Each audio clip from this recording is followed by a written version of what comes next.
All views, opinions, expressions, and Inalam din namin ang insinuations of the kasalukuyang show, pagpapalakas its ng kampanya hosts, ng and their Valenzuela guests do CTS not laban reflect sa those illegal of the drugs network at and its street-level management. peddlers The para sa network and its pagpapanatili ng management do kapayapaan not at make kaayusan any ng lungsod. warranties on the opinions, views, expressions, and insinuations presented by the show, its hosts, and/or their guests. The network and its management shall not be liable to any claims or dispute arising from any mentions, expressions, or views presented by the show, its hosts, and/or their guests.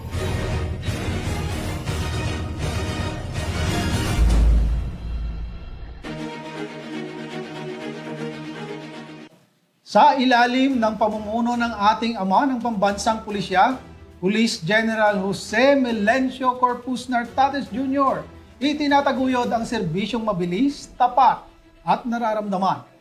Magandang gabi! Ako po ang inyong lingkod at tagapag-ugnay, Police Colonel Alex Apolonio, Chief Complaint Referral and Monitoring Center Division ng Police Community Affairs and Development Group. Pangako ng bagong PNP ang mas pinaigting na police visibility at agarang pagtugon sa krimen. Ako naman po si Police Captain Cherry Vicente, OIC Television and Radio Production Section ng Information and Development Division ng Police Community Affairs and Development Group. Kaya naman sa pangunguna ng ating ama ng pambansang pulisya, Chief PNP Police General Jose Melencio Corpus Nartates Jr. Kayo po mga mahal naming kasambahay ang aming inspirasyon. Kami Kami po, po ang inyong police at your service.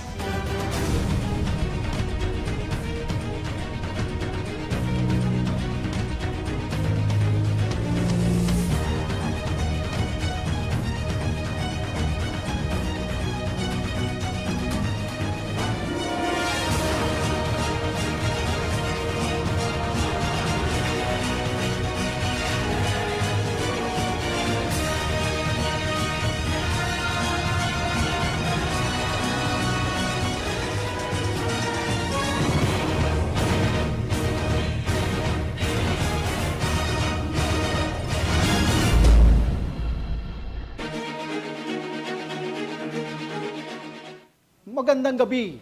Simulan na po natin ang ating trending na programa. Tampok ang serbisyong mabilis, tapat at nararamdaman ng Malabon City Police Station. Watch this! Isa ang lungsod ng Malabon na kilalang kabahagi at nasasakupan ng Northern Police District tulad ng Caloocan, Navotas at Valenzuela. Ito ay itinuturing din na napakayaman sa makasaysayang kaganapan, lugar, establishmento at pagkakatatag ng mga kumpanya gaya na lamang ng tabako at asukal sa ating bansa. At sa pagdaan ng mga taon, itinuturing ang lungsod ng Malabon na highly urbanized city ng National Capital Region. Kaya naman, ang pagpapatupad ng seguridad rito ay malaking hamon para sa mga otoridad. Dahil diyan, sinadyang puntahan at kinapanayam ng pulis at your service team ang hepe ng himpilan ng Malabon City Police Station upang ibahagi niya ang ilang mahalagang detalye ng istasyon at kanilang pamamaraan ng pagpapatupad ng serbisyong mabilis, tapat at nararamdaman para sa residente ng Malabon, lalo na sa panahon ng pagbaha. Magandang gabi po sa lahat ng tagapanood ng Police at Your Service. Muli, ito po si Police Colonel Alan Benitez Umipig, ang Chief of Police ng Malabon City Police Station. Well, dito po sa Malabon City, identified na po namin ang mga barangays na laging binabaha. So dahil identified na po namin ang mga lugar na yan, ay pag-umpisa pa lang po ng bagyo, nakadeploy na po dyan ang aming mga tauhan. At lagi po ang coordination namin sa mga barangays at sa local government unit ng Malabon. Nandyan din po ang aming command center kung saan nakikita po kung ano yung status ng mga affected ng bagyo at lahat po na deployed na personnel ay trained naman po mga yan. Ang gamit po na pag-rescue namin, naka-imbak na po dyan sa mga barangay na yan upang madaling gamitin, madaling makuha kung kailangan po namin ng rescue. Aniya pa, bilang mga alagad ng batas, Sa lungsod ng Malabon, sila ay hindi nag-aatubiling magpatupad ng batas sa kanilang syudad. Kaya naman, aniya, ang mga pulis nila ay patuloy na nagsasagawa ng iba't ibang estratehiyang mariing pinaiiral sa mga sulok-sulok ng lungsod para mapanatiling payapa at ligtas ang mga residente. Tungkol naman po dyan, ginagamit po namin yung sinasabing intelligence operations. Okay? Ginagamit po namin intelligence operations. So dahil dyan, identified na po namin kung sino po yung mga gangs, kung sino po yung mga personalidad na may gawaing labag sa batas. Identified din po namin kung saan nagtatago yung mga most wanted persons and other wanted persons. At dyan po ang pinagtutuunan namin ng pansin. Napakalakas din po ng tulong o napakalaking tulong ang binibigay sa amin ng mga civilian volunteer organizations. Lahat ng barangay officials at ng mga tanod, sila po ang nagbibigay ng mga mahalagang information upang mahuli yung mga involved sa illegal activities at yung mga wanted persons. Maliban sa mga accomplishment nilang yan, ukol sa intelligence initiatives and crime prevention efforts, isa rin sa mariing tinututukan ng Pulis Malabon ang estado ng kapakanan ng mga mag-aaral at residente. Ayon kay Hepe, upang maiwasan ng ating mga kababayan na sila ay maging biktima ng iba't ibang modus at iligal na gawain, kaya naman, aniya ni Hepe, ito ang kanilang hakbangin. Gaya po ng nasabi ko kanina, identified na din po natin kung saan ang magugulong palengke, yung mga terminal ng mga sasakyan, saan yung mga eskwelahan, kung saan may mga nagaganap na snatching. Nakadeploy na rin po dyan ang mga pulis natin. Nakatuon din po tayo sa sinasabing balik eskwela kung saan may mga fixed post na po ang ating mga pulis doon sa mga eskwelahan na yan. At kasama din po natin, kagaya ng ginagawa natin, palagi ang ginagawa natin, kasama po natin ang mga civilian volunteers organization upang magmanman sa paligid at sila po ay very cooperative. Lahat po ng info nang gagaling din sa community ay ipinapasa po kaagad sa PNP at yan ay nakakatugon naman po kami kaagad. At pagdating naman sa usapin ng pagsusulong ng karapatan at kapakanan ng kabataan at kababaihan na umano ay naaabuso, ito ang tuwirang pahayag ni Hepe. Very active po ang WCPD ng Malabon City Police Station. Sa pakikipag-coordinate din po sa DSWD natin, wala pong unsolved na case dito tungkol sa kaso laban sa kababaihan at sa mga kabataan. Bukod sa patuloy na pagpapatupad ng iba't iba pa ng programa na nagsusulong ng payapa, matiwasay at seguridad ng mga residente sa lungsod ng Malabon, hindi rin isinasantabi ni Hepe ang usapin ng moral and welfare ng bawat miyembro ng istasyon na nagsasagawa ng mga police operation. Kaya naman, ito ang mga hakbangin at inisyatibo niya upang hindi maligaw ang landas ng bawat pulis. Ugali at disiplina ng aming mga tauhan. Nandyan po yung sinasabing daily personnel accounting. Bago po ma-deploy ang aming mga kapulisan, ay kinakausap po ng mga commanders. Kami po ang mga commanders, kami po ang nakikipag-usap sa kanila. Binibigyan po namin sila ng guidance tungkol sa Code of Conduct and Ethical Standards ng PNP. Maliban po dyan, may sinasabi din po yung Police Information and Continuing Education.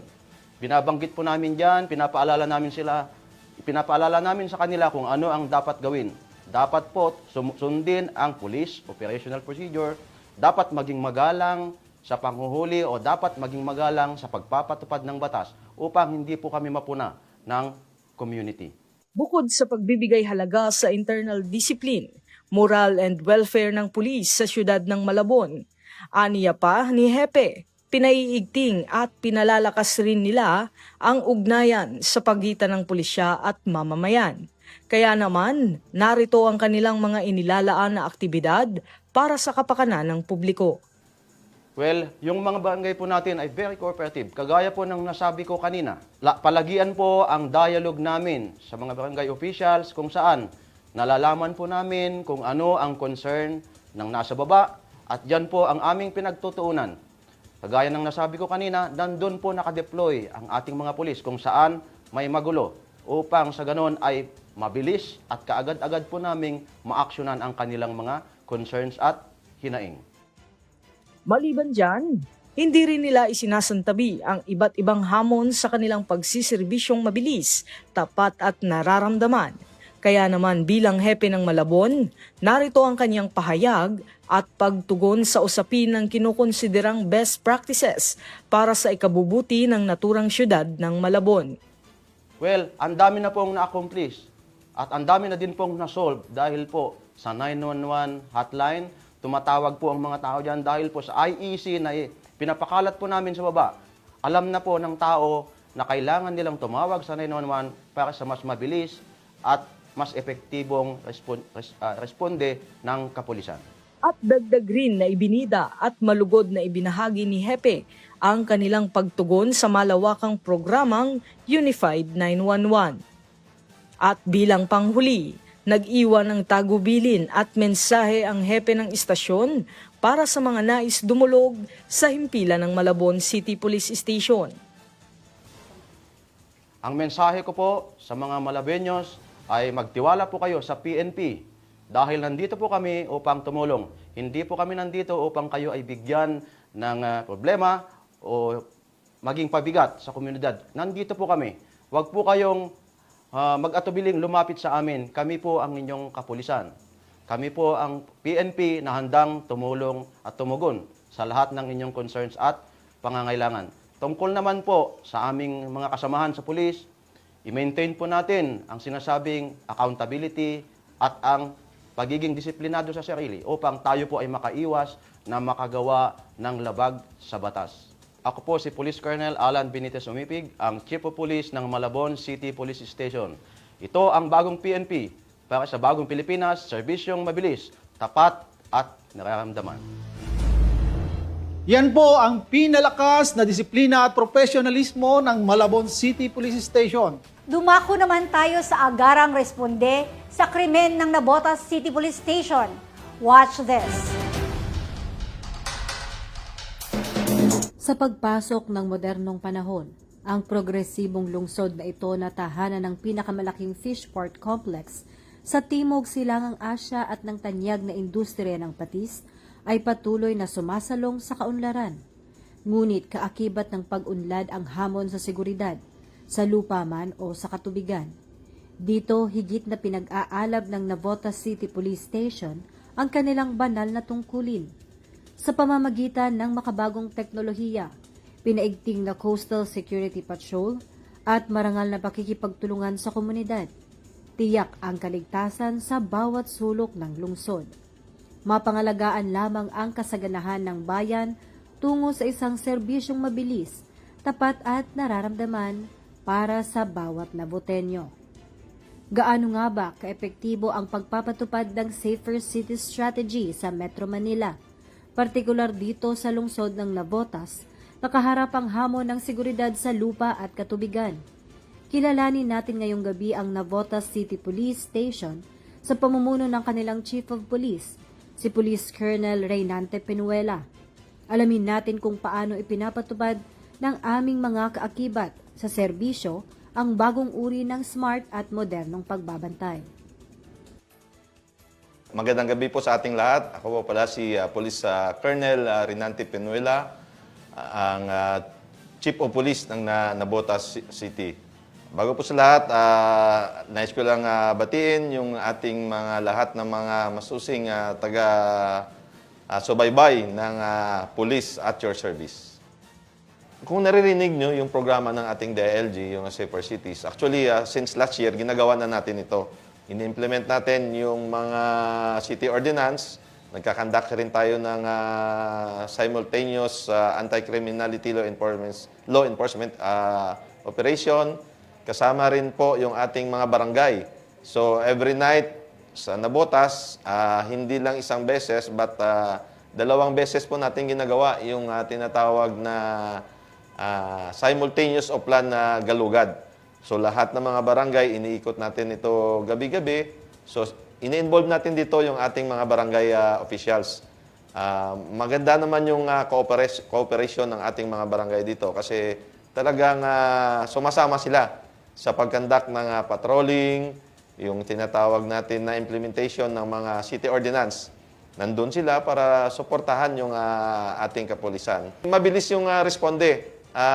Kahit na wala pa kasi yung 911 ng DILG, yung Navotas City LGU is may establish na 911. Kung tumawag ka rito sa Navotas, automatic, i-connect dito sa ating kapulisan. Kaya nakakapag-responde na yung 5-minute response natin. Actually, I'm proud to say sa Navotas na minsan 3 minutes pa lang o below 3 minutes, nakakapag-responde yung ating kapulisan with regard sa tawag ng 911. Conducting a regular meeting, nag-create kasi yung ating Peace and Order Council ng Special Action Committee on Anti-Criminality. At the same time, yung Peaceport Development Authority ng Navotas ay regular din na nakikipag-dialogo sa atin kung ano yung mga pwede nating maitulong sa kanila, tsaka kung ano man yung iba pang mga activity na mapaganda yung programa with regards sa smuggling and other illegal fishing na pwedeng mangyari dito sa Navotas City. Kapag may mga nare-receive tayo, automatic, mabilis naman yung responde ng ating mga kapulisan. Now, pag hindi natin nakuha agad itong mga suspect at na-aresto, nagkikreate tayo ng Special Investigation Team.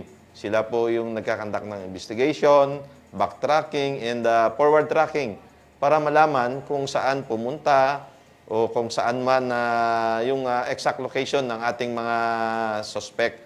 So, sa tulong ng ating mga barangays and other government agencies, especially sa LGU, yung kanilang action center, meron tayong monitoring dito ng mga CCTV.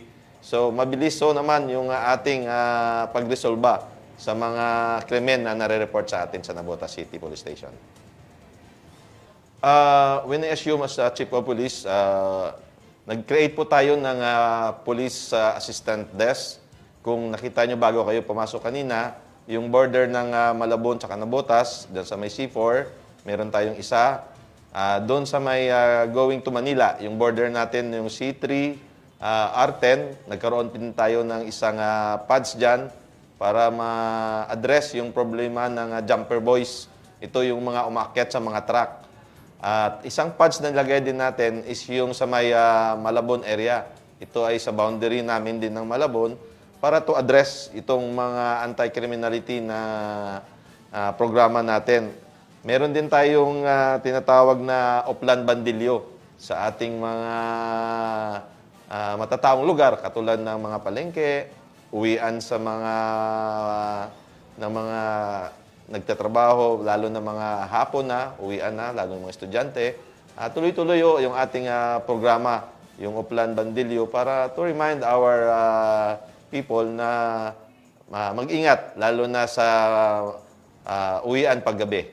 Hindi lamang basta pagpapatrolya sa mga baybayin ang ginagawa ng Navotas CPS, ito ay isang komprehensibong seguridad na pinapatibay ng community dialogue sa pamamagitan ng aktibong pakikipag-ugnayan at suporta sa alyansa ng mga mangingisda. Direktang naririnig ng kapulisan ang realidad sa dagat upang agad maidirekta ang mga tugong pangseguridad. With regards sa area na yan, we have conducting regular patrolling dyan sa coastal area. And of course, with constant coordination with the maritime group. Kasi mayroon tayong maritime police dito. Kasi yung karagatan is sa kanila po yan pagdating sa kasi wala ho kaming water asset. Kaya ang support lang namin, nagkakanda kami ng patrolling within the coastal area. At the same time, we have also conducting regular dialogue, yung tinatawag natin na mga alyansa ng mga mangingisda sa Navotas. At the same time, yung isang grupo na samahan ng mga maliit na mangingisda sa Navotas. So, regular tayo na nakikipag-conduct ng dialogue at meeting sa kanila. Samahan ng alyansa ng mangingisda sa Navotas ay sinama natin sila. Actually, may representative sila during meeting para to get kung ano man yung mga problema nila, ipaparating din natin kung ano yung mga pwede naming maitulong sa kanila. Kasi ito yung venue na kasama natin yung other government agencies kasi connected ito sa ating Peace and Order Council ng Navotas. Pati na rin sa ating Liga ng mga Barangay, we have a regular monthly meeting with them para i-address kung ano man yung mga problema tsaka yung mga programa na ikakaganda ng Peace and Order ng Navotas City. Ngunit hindi lamang sa labas ng himpilan nakatuon ang seguridad. Kasabay nito ang mahigpit na pagpapatupad ng disiplina at responsibilidad sa mga tauhan ng Navotas CPS. Sa pamumuno ng kanilang hepe, sinisiguro nito na ang bawat kawani ay labis na sumusunod sa pinakamataas na antas ng profesionalismo sa tungkulin. Kung ano man yung reklamo na tayo na-receive, we immediately conduct investigation para ma-address kung ano man yung totoong nangyari and kung kailangan i-administrative relieve muna yung tao natin, ginagawa na natin yan para hindi makapag-influensya sa ongoing na investigasyon na gagawin ng ating police station.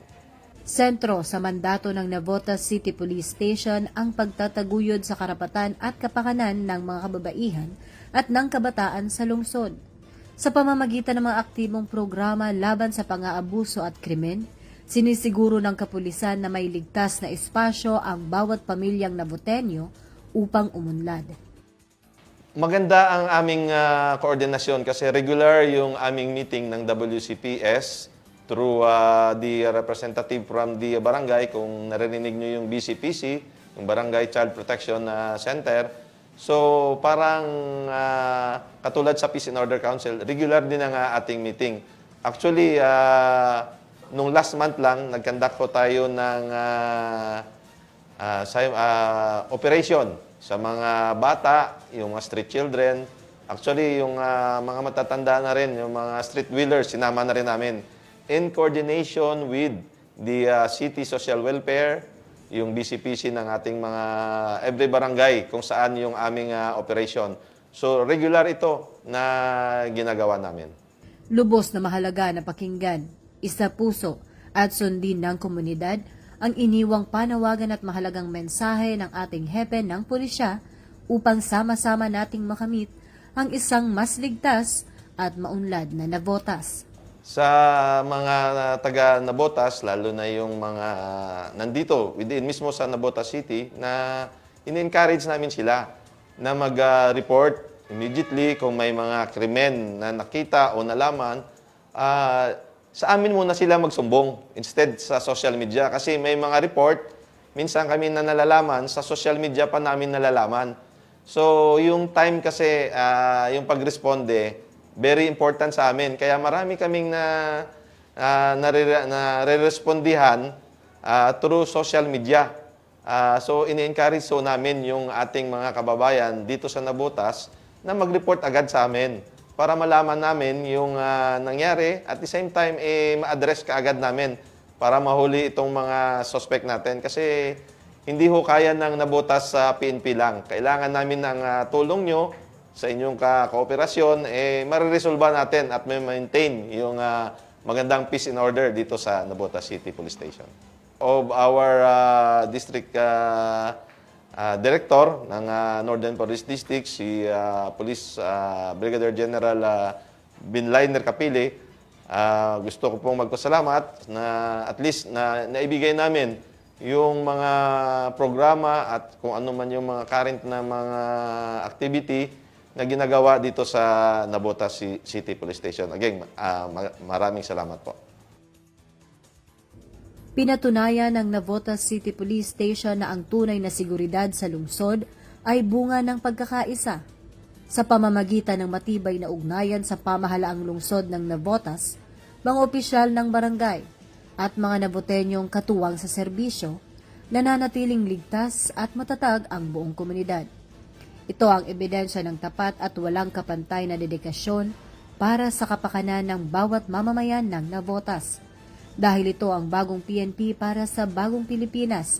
Serbisyong mabilis, tapat at tunay na nararamdaman ng mga Navoteño.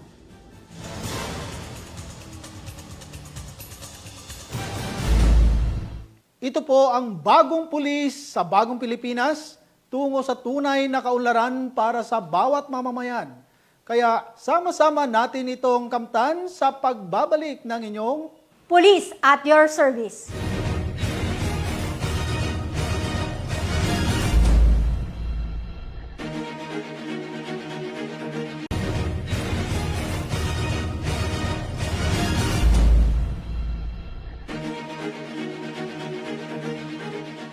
Narito naman po ang programa sa komunidad at crime prevention programs ng Valenzuela City Police Station.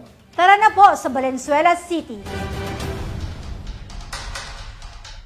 Sa pagpapatuloy ng ating Northern Police District Special Episode ngayong Sabado, sa Police at Your Service, pinuntahan din namin ang Valenzuela City Police Station na sa kasulukuyang ay pinamumunuan ni Police Colonel Joseph G. Talento upang alamin ang kanilang epektibong police service anti-criminality campaigns at iba pang importanteng bagay tulad ng kanilang mga hakbang upang mas mapabilis ang aksyon ukol sa mga reklamo o sumbong ng mga mamamayan.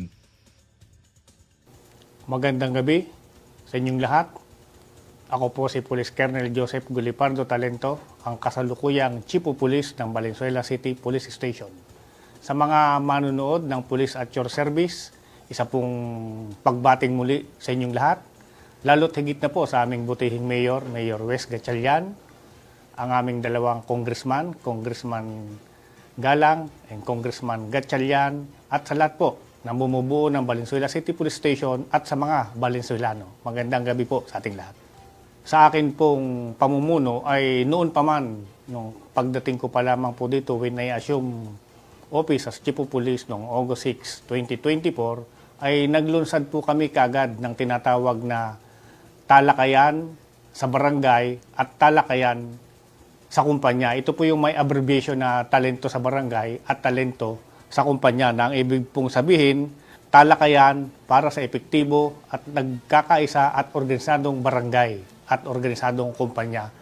Dito po, nakukuha na kaagad namin kung ano ang mga gusto nilang iparating, ano ang gusto nilang sabihin, at anong koordinasyon dapat ang meron kami pagdating sa mga barangay.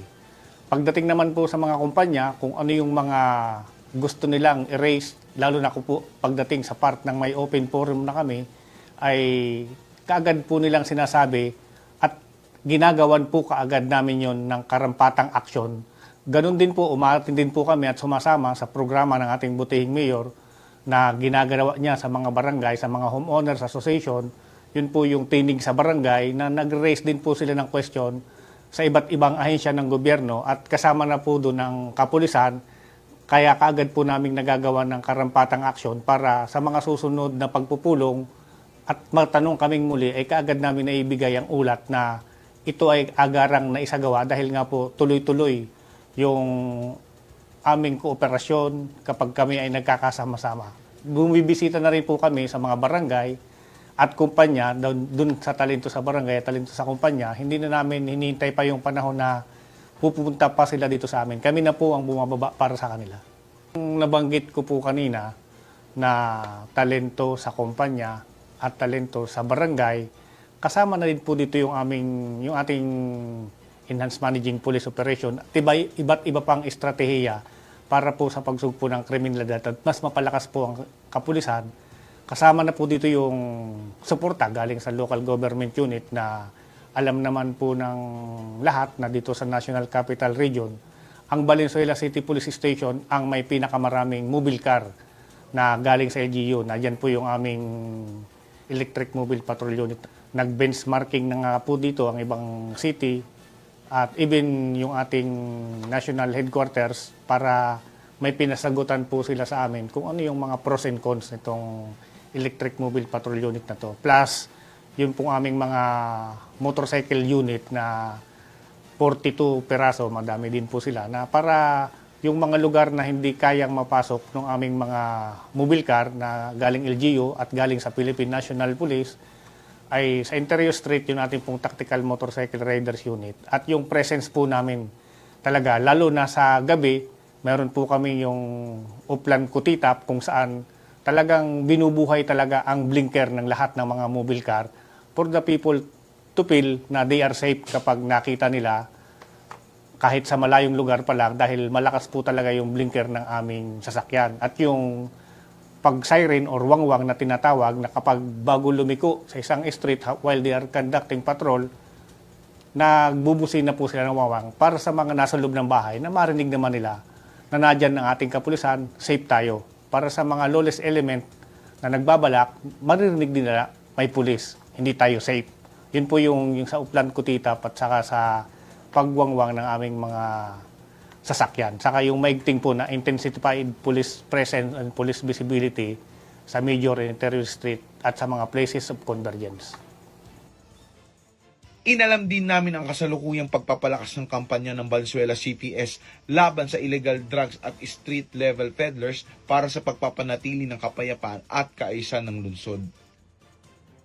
Tungkol dun sa yun sa pangalawa, tungkol sa mga drug peddlers, yun ang aming Station Drug Enforcement Unit ay talagang yung sa ating cyber patrolling, once na may mabasa sila o may makita sila na nag-raise sa mga group chat, kahit ako, nagme-member ako ng iba't ibang group chat para nakikita ko. At nung nakaraang linggo lamang, tumawag mismo sa akin ng isang staff ng ating butihing Congressman Kenneth Gatchalian at may sinabi sila, may binigay na tao na ito ay talamak at talaga namumonitor na siyempre ang normal na isasagot ko ay we will conduct intelligence gathering and validation for appropriate police operation. At nung malaman nga po na talagang ito ay may katotohanan, nag-conduct po at ito ay nahuli din kaagad ng ating Station Drug Enforcement Unit. Ang ginagawa ng Valenzuela CPS upang mas maging visible ang Pulis Valenzuela sa mga industrial at commercial zone ng lungsod ayon pa rin kay Police Colonel Talento. Sa aming deployment, lalo po maging mas mapaigting ang visibility ng pulis, yung aming mga mobility asset, andyan na po yung from the PNP and from the LGU, yung traditional combustion engine from the PNP, at yung mga electric mobile patrol unit from the LGU na mayroon ding sinamahan na traditional na sasakyan na gumagamit ng diesel at ng gasolina plus yung mga motorcycle. Lahat po yan ay talagang ginagamit namin at sinusunod namin yung manning chart na sinasubmit namin sa regional headquarters kung saan sila dapat naroon ng ganitong oras at ganitong lugar. Specifically po siya talagang nakalagay. Pinapuntahan po namin yung mga industrial area, pati yung mga places of convergence para masigurado namin yung presence ng police ay they can be seen everywhere. Na nandiyan na nga po yung ginagamit namin, binanggit ko kanina, yung Uplan Kutitap at yung wangwang para masigurado at napipil. Yan nga po yung kumisan ay nababasa ko rin sa mga pinapasok kong group chat na masyado daw malakas ang blinker ng aming mga sasakyan pero we have no choice because the purpose of that is in order to be seen, hindi not to see. Para mapil ng mga tao na nadyan yung pulis, pag nakita nila, mapil ng mga kriminal na hindi sila safe dahil andyan lang po ang pulis. Pinaliwanag din ni Police Colonel Alagano ang kanilang pagtugon sa mga issue ng traffic violation at road safety sa lungsod. Tungkol naman po dyan sa traffic rules, road safety, in close coordination with the Traffic Management Office ng Local Government Unit ng Valenzuela, ay meron po tayong mga kapulisan na deputize nila. Deputize nila in the sense na they can conduct kapag may uplansita o checkpoint, sila na po yung naninikit kapag may nakikita pong violation sa ating mga motorista. Sa road safety naman po ay magkatuwang din po kami ng Traffic Management Office sa pagbibigay kasi dyan na po sa traffic management, andyan po yung 3S. Enforcement, education, engineering. Sa part po ng police, andyan kami sa education at saka sa enforcement na ini-educate namin yung motorista. Kasama na rin po yung Traffic Management Office para kapag nag-enforce kami, ay they are well educated kung ano yung dapat at hindi dapat nila while they are driving in a public road. Kasi yun po yung inaano ng iba na private vehicle kami, bakit kami sinisita? When you are using a public road, kahit sarili mo yung sasakyan mo, dapat nag-iingat. Kaya yun po ang pinaunawa namin. Inalam din ng Police at Your Service ang reformang ipinapatupad ng Valenzuela CPS para mas maging disiplinado ang kanilang PNP personnel. Nadyan naman po yung 7 points agenda ng ating Chief PNP. Nadyan din po yung 5 guiding principle of the Regional Director ng SRPO at mayroon din pong 6 ang aming bagong district director na pasok din po lahat yung mga reforma na kinakailangan ng bawat kapulisan. At araw-araw ay meron po kaming isinasagawang police information and continuing education na talagang inumpisan ko po yung from cover to cover ng ating Police Operational Procedure, yung revised 2021 na nag-a-assign po ng mga officer dito para yun po yung ibinibigay para ma-instill sa mga tao na ito pala ang dapat gawin, ito ang napapaloob sa Police Operational Procedure at pinapaunawa namin sa kanila na we are expected to do right. Kaya dapat maging maingat habang nagpapatupad ng batas, habang nag-enforce ng mga city ordinance dahil yun po ang dapat ginagawa ng pulis para makaiwas din po sila sa mga asunto kahit tama yung kanilang ginagawa. Ang pakikipagtulungan ng Valenzuela CPS sa kanilang LGU para sa disaster preparedness at emergency response lalo na sa panahon ng tag-ulan. Naman po dyan, nung bagong dating po ako dito ay ang Valenzuela City Police Station nga po ay nabigyan ng parangal bilang nag-champion tungkol dyan sa disaster resilience na yan. Nagkaroon po sila ng Olympics with the other cities and mga BFP. Ang ginagawa po ng Valenzuela City Police Station na coordination with the CDRRMO, kapag mayroon po mga disaster resilient training or seminar, nagpapadala po sila sa amin ng notices or an invitation at kagyat po kaming tumutugon para magpadala po ng aming mga personnel para mag-join at ma-enhance po ang kanilang kaalaman para sa anong aksyon na dapat gawin kapag may dumating na disaster. At ngayon nga pong umaga, kung makikita niyan, nagkaroon kami ng showdown inspection of SAR equipment and accounting of trained SAR personnel kasi sabi ko na we need to have a composition ng personnel na SAR trained kasi when we are going to search and rescue operation, hindi ka naman SAR trained, baka ikaw pa yung ma-rescue. Kaya dapat, yun po ang ginagawa namin na koordinasyon sa LGU na they have to train more at nagjo-join po kami sa kanila. At kapag nagkakaroon naman po ng opening sa regional headquarters na pasok po sa training program na tungkol sa disaster, ay nagpapadala din po kami ng tao para tuloy-tuloy po na natitrain ang aming mga personnel. Ang mensahe ng Valenzuela Police sa kanilang mga mamayan tungkol sa pag-report ng kahina-hinalang aktibidad. Aming area sa Valenzuela City, sa mga Valenzuelano na nakikinig, ay sana po ay tuloy-tuloy lang ang ating open communication at kami po ay handa namang tumalima kung ano ang inyong suhestyon na mas makabubuti para sa aming paglilingkod at umasa po kayong kami ay maglilingkod kung ano ang kinakailangan para sa magandang serbisyo ng Valenzuela City Police Station. Sa amin naman pong best practices ay bukod po sa, yan, nakikita po nyo sa inyong likuran, the PNP issued radio communication is HITERA, but here in Valenzuela, we have different type of communication.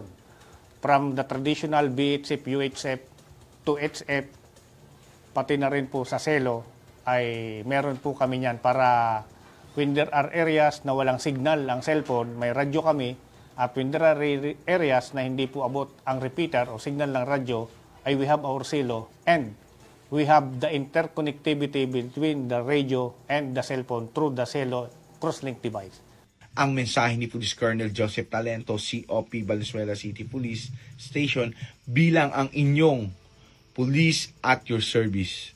Existing best practices po namin, dyan na yung sinusugan din namin yung galing sa ating local government unit na Top JEP dahil nagkaroon po sila ng ordinance against street gangs. Yun pong mga tinatawag ng ating mga kabataan na fraternity, but for us it's not a fraternity, it's a gang dahil they are not recognized na mga legal na mga fraternity.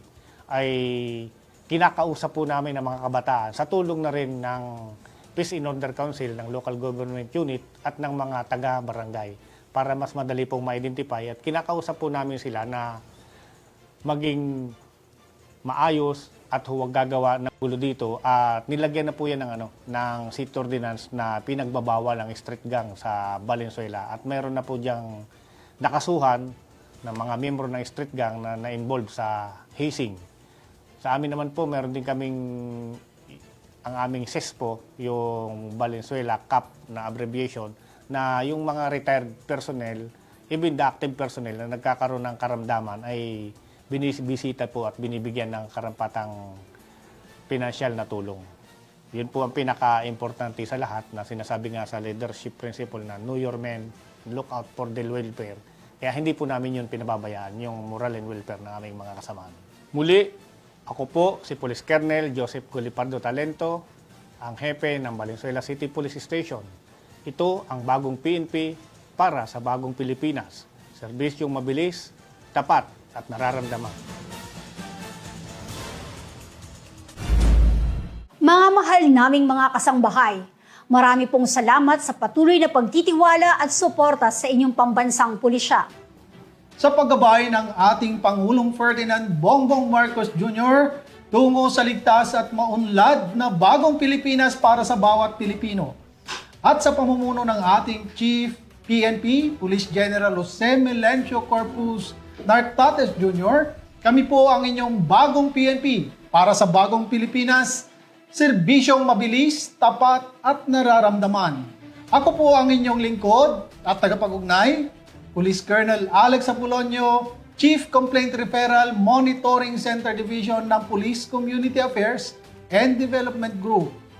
At ako naman po si Police Captain Cherry Vicente, OIC Television and Radio Production Section, Information and Communication Development Division ng Police Community Affairs and Development Group. Patuloy po nating suportahan ang inyong PNP at ang ating pamahalaan tungo sa ganap na kaayusan at kaunlaran ng ating bayan. Magkita-kita tayong muli sa susunod na Sabado sa patuloy na pagpapakita ng serbisyo ng inyong pulisya para sa bayan at mamamayan ng inyong Police at your service. Dahil kami sa UNTV, Diyos ang aming sandigan, serbisyo publiko ang aming pinahahalagahan. Salamat sa Diyos, mabuhay ang pambansang pulisya at mabuhay ang ating inang bayang Pilipinas.